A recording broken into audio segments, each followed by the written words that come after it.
പ്രകൃതിയിൽ എവിടെ നോക്കിയാലും നമുക്ക് കാണുവാൻ സാധിക്കുന്ന ഒന്നാണ് ജീവൻ. എല്ലായിടത്തും ഏതെങ്കിലുമൊക്കെ രൂപത്തിൽ നമുക്കത് കാണുവാൻ സാധിക്കും. ഭൂമിയിൽ ജീവനില്ലാത്തൊരവസ്ഥയെക്കുറിച്ച് നമുക്ക് ചിന്തിക്കാനാവില്ല. എന്നാൽ അങ്ങനെ ഒരു അവസ്ഥ ഭൂമിയിൽ ഉണ്ടായിരുന്നുവോ? അതോ ഭൂമിയുടെ തുടക്കത്തിൽ തന്നെ ജീവൻ ഉണ്ടായിരുന്നതാണോ? അല്ലെങ്കിൽ ഏതെങ്കിലും ഒരു ഗ്രഹത്തിൽ രൂപപ്പെട്ട് നമ്മുടെ ഭൂമിയിലേക്ക് എത്തിച്ചേർന്നതാണോ? അങ്ങനെ നോക്കുവാണെങ്കിൽ ഭൂമിയുടെ ഉൽപ്പത്തിക്ക് മുമ്പ് തന്നെ ജീവൻ ഉണ്ടാവേണ്ടതല്ലേ? ഇതിനെക്കുറിച്ചൊക്കെ കൂടുതൽ വ്യക്തത വരണമെങ്കിൽ നമ്മൾ ആദ്യം ജീവന്റെ ഉൽപ്പത്തിയെക്കുറിച്ച് പഠിക്കണം.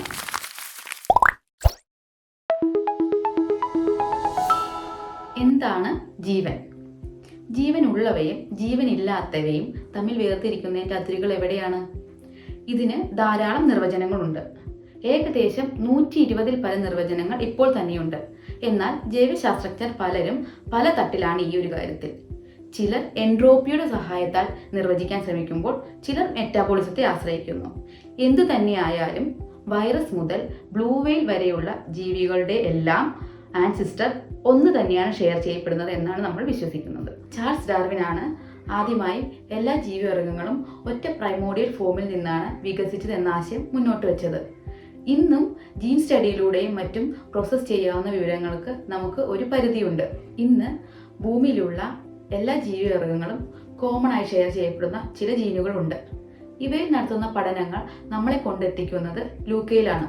ലാസ്റ്റ് യൂണിവേഴ്സൽ കോമൺ ആൻസിസ്റ്റർ ഏകദേശം 370 കോടി വർഷങ്ങൾക്ക് മുൻപ് മുതൽ 400 കോടി വർഷങ്ങൾക്ക് ഇപ്പുറം ജീവിച്ചിരിക്കുന്ന ഒരു സൂക്ഷ്മാണുവാണ് ലൂക്ക. ഇതിന് പിന്നോട്ടുള്ള കാര്യങ്ങളിൽ നമുക്ക് ഏകദേശ ധാരണയുണ്ട്. അത് വെച്ച് നമുക്ക് ചില തിയറികൾ ജീവന്റെ ഉൽപ്പത്തിയെക്കുറിച്ച് പറയാവുന്നതാണ്. നാസയുടെ വാക്കുകൾ കടമെടുക്കുകയാണെങ്കിൽ, life is a self sustaining chemical system capable of Darwin evolution. സ്വയം നിലനിൽക്കാൻ കഴിയുന്ന പരിണാമത്തിന് വിധേയമായിട്ടുള്ള കെമിക്കൽ സിസ്റ്റം. അതായത് ചില കാര്യങ്ങൾ പ്രത്യേകമായി പറയേണ്ടതുണ്ട്. ഭൂമിയിൽ പലതരത്തിലുള്ള കെമിക്കൽ സിസ്റ്റം ഉണ്ട്. പക്ഷേ ഇവയിൽ സ്വയം പകർപ്പുകളുടെ വിവരങ്ങളടങ്ങിയ ഒരു പ്രത്യേകമായ തന്മാത്ര നിർബന്ധമായും വേണം. ഇങ്ങനെ സ്വയം പകർപ്പുകൾ ഉണ്ടാക്കുമ്പോൾ സ്വാഭാവികമായും തെറ്റുകൾ സംഭവിക്കാം. ഈ തെറ്റുകളാണ് പരിണാമത്തിന്റെ അടിസ്ഥാനവും. പക്ഷേ ജീവന്റെ നിർമ്മിതിക്ക് ആധാരമായ തന്മാത്രകൾ വളരെ സങ്കീർണമാണ്. ഇത് ഭൂമിയുടെ പുറത്തുണ്ടായ ഉൽക്കകളിലൂടെയും മറ്റും എത്തിയെന്നും അതിനുശേഷം അനുകൂല സാഹചര്യങ്ങളിലൂടെ വികസിച്ചുവെന്നും പറയുന്ന ഒരു സിദ്ധാന്തമുണ്ട്. അതാണ് പാൻസ്പെർമിയ. പക്ഷെ ഇതിനത്ര പ്രാബല്യമില്ല. കാരണം ഭൂമിയിൽ തന്നെ ജീവൻ ഉണ്ടായി എന്നതിന് ധാരാളം തെളിവുകളുണ്ട്. പക്ഷെ എപ്പോൾ, എവിടെ, എങ്ങനെ? ഭൂമിക്ക് ഏകദേശം 450 കോടി വർഷത്തിന് മുകളിൽ പ്രായമുണ്ടെന്നാണ് വിശ്വസിക്കുന്നത്. പക്ഷെ ഭൂമിയിൽ ജീവൻ ഉണ്ടായിട്ട് അത്രയും വർഷമൊന്നും ആയിട്ടില്ല. കാരണം പണ്ട് ഭൂമിയുടെ ഉപരിതലം വളരെ എക്സ്ട്രീം കണ്ടീഷനിലായിരുന്നു. ചൂടേറിയതും തുടർച്ചയായ ഉൽക്കാപതനങ്ങളും കാരണം ഭൂമിയിൽ ജീവൻ നിലനിൽക്കാൻ സാധ്യതയൊന്നും ഉണ്ടായിരുന്നില്ല. 400 കോടി വർഷങ്ങൾക്ക് മുൻപ് എപ്പോഴോ ഭൂമി തണുക്കുകയും സമുദ്രങ്ങൾ ഉണ്ടാകാനുള്ള സാഹചര്യം ഉണ്ടാവുകയും ചെയ്തു. ഇന്ന് ലഭിക്കുന്ന ഫോസിൽ എവിഡൻസും കെമിക്കൽ എവിഡൻസ് ഇവയെല്ലാം 370 കോടി വർഷങ്ങൾ മുൻപ് വരെയുള്ള സൂക്ഷ്മജീവികളെക്കുറിച്ചുള്ള വിവരങ്ങൾ നൽകുന്നുണ്ട്. അപ്പോൾ ഇതിനിടയിൽ എപ്പോഴും ആയിരിക്കാം ആദ്യ ജീവ തന്മാത്ര ഉണ്ടായത്. അജൈവ വസ്തുക്കളായ പല തന്മാത്രകളും രാസപ്രവർത്തനങ്ങളിലൂടെ പരിണമിച്ച് ജൈവ വസ്തുക്കളാകുന്ന പ്രക്രിയയാണ് അബയോജെൻസിസ് എന്ന് പറയുന്നത്. ഇന്ന് കാണപ്പെടുന്ന ഒട്ടുമിക്ക ജീവിവർഗങ്ങളുടെയും സെല്ലുകൾ നിർമ്മിച്ചിരിക്കുന്നത് ചില പ്രത്യേകതരം അമിനോ ആസിഡുകൾ അടങ്ങിയ പ്രോട്ടീനുകൾ കൊണ്ടാണ്. ഇത്തരത്തിലുള്ള അമിനോ ആസിഡുകൾ തന്നെയാണ് ജീവന്റെ നിർമ്മിതിയിലെ അടിസ്ഥാന ഘടകങ്ങൾ. ഇനി ഇവയ്ക്ക് പകർപ്പ് നിർമ്മിക്കുവാൻ ആവശ്യമായ വിവരങ്ങൾ DNA-യിലാണ് ഉള്ളത്. ഓരോ പ്രോട്ടീനും നിർമ്മിക്കേണ്ടത് എങ്ങനെയാണെന്നുള്ള കൃത്യമായ വിവരങ്ങൾ DNA-യിൽ അടങ്ങിയിട്ടുണ്ട്. പക്ഷേ പുതിയ സെല്ലുകൾ നിർമ്മിക്കണമെങ്കിൽ പുതിയ DNA ആവശ്യമാണ്. അതായത് കൂടുതൽ പ്രോട്ടീനുകൾ ആവശ്യമാവും. അതായത് പ്രോട്ടീൻ ഇല്ലെങ്കിൽ DNA ഇല്ല, DNA ഇല്ലെങ്കിൽ പ്രോട്ടീനും ഇല്ല. ഇനി DNA പോലെ തന്നെയുള്ള മറ്റൊരു തന്മാത്രയാണ് RNA. DNA-യിൽ നിന്നും ജീനുകൾ സെൽ ഡിവിഷൻ സമയത്ത് RNA-യിലേക്ക് കോപ്പി ചെയ്യപ്പെടാറുണ്ട്. അതായത് RNA-ക്ക് വിവരങ്ങൾ സൂക്ഷിക്കാനുള്ള കഴിവുണ്ട്. മാത്രമല്ല ഇവയ്ക്ക് പുതിയ പകർപ്പുകൾ നിർമ്മിക്കുവാനും കഴിയും. DNA-ക്ക് 2 കൈവരികൾ ഉള്ളപ്പോൾ RNA-ക്ക് 1 കൈവരി മാത്രമാണ് ഉള്ളത്. ഇതുമൂലം ഇവയ്ക്ക് പല ആകൃതിയിലും മാറാവുന്നതാണ്. ഇത് മാത്രമല്ല, ഇന്ന് ശാസ്ത്രജ്ഞന്മാർ സ്വയം പകർപ്പുകൾ നിർമ്മിക്കാൻ സാധിക്കുന്ന ചില റൈബോസോംസ് എൻസൈമുകൾ നിർമ്മിക്കാൻ സാധിച്ചിട്ടുണ്ട്. ഇതിൽ നിന്നെല്ലാം മനസ്സിലാക്കാവുന്നത് തുടക്കത്തിൽ ജീവൻ RNA അധിഷ്ഠിതം ആയിരിക്കാം. 1952 ഫേമസ് മില്ലർ എക്സ്പെരിമെന്റ് ആദ്യകാല ഭൂമിയുടെ അന്തരീക്ഷം അനുകരിച്ചുകൊണ്ട് നടത്തിയ ചില പരീക്ഷണങ്ങളിലൂടെ അമിനോ ആസിഡുകൾ നിർമ്മിക്കുവാൻ സാധിക്കും എന്ന് തെളിയിച്ചിട്ടുണ്ട്. പലതരം മൂലകങ്ങളും കെമിക്കലുകളും വേണം ജീവൻ രൂപപ്പെടുവാൻ. Hydrogen, nitrogen, carbon dioxide, phosphate, amino acid, iron, mineral ഇവയിൽ പലതിന്റെയും സാന്നിധ്യം ആവശ്യമാണ്. ഇവയെല്ലാം പ്രപഞ്ചത്തിൽ പലയിടത്തും ആവശ്യമായ രൂപത്തിൽ അവൈലബിൾ ആണ്. പക്ഷേ ഇതിനേക്കാളെല്ലാം ഉപരിയായി അനുകൂല സാഹചര്യവും എനർജിയും വളരെ അത്യാവശ്യമാണ്. ഇന്ന് ലൈഫ് 2 തരത്തിലുണ്ട്. സ്വയം എനർജി ഉൽപ്പാദിപ്പിക്കുന്ന ഓട്ടോട്രോപ്സും മറ്റുള്ളവരെ എനർജിക്കായി ഉപയോഗിക്കുന്ന ഹെറ്റോട്രോപ്സും. പക്ഷേ ആദ്യകാലങ്ങളിൽ ഇങ്ങനെ മറ്റുള്ളവരെ എനർജിക്കായി ഡിപ്പെൻഡ് ചെയ്യുവാനുള്ള സാഹചര്യമില്ല. അതുകൊണ്ട് തന്നെ സ്വയം എനർജി കണ്ടെത്തേണ്ടി വരുന്ന ലൈഫ് തന്നെയായിരിക്കാം തുടക്കത്തിൽ ഉണ്ടായിരുന്നത്. ഇനി സാഹചര്യം ആദ്യം, അതായത് ജീവൻ എവിടെയാണ് രൂപപ്പെട്ടത് എന്നുള്ളത്. ഭൂമിയിൽ എനർജി ലഭിക്കുന്ന ധാരാളം സ്ഥലങ്ങളുണ്ട്.